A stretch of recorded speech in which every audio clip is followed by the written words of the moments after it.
Officials express optimism during today's COVID-19 briefing. Indiana's positivity rate is at 3.1%. And hospital admissions are down to 75 per day.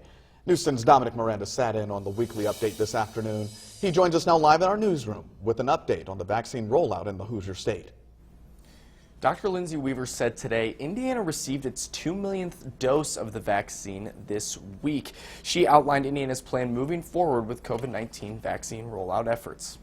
During the next 3 weeks, there will be 3 more mass vaccination sites open to Hoosiers. Dr. Weaver says the state will also deploy mobile vaccine units beginning on March 22nd. This is for Hoosier counties that are overwhelmed with vaccine appointments.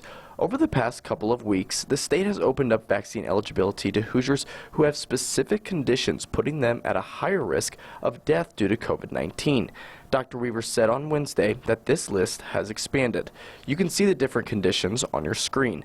Additionally, starting Monday, eligibility in the state of Indiana will open statewide to educators and support staff.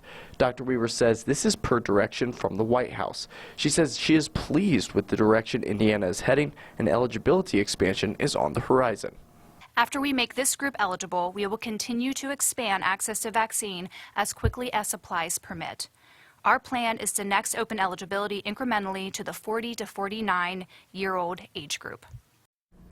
Now, Dr. Weaver says the state was notified that it would be receiving an additional 16,000 doses of the Pfizer vaccine. However, Indiana is still unsure when another shipment of the Johnson & Johnson vaccine will become available. Those doses are being allotted to the mass vaccination sites all over Indiana in the coming weeks.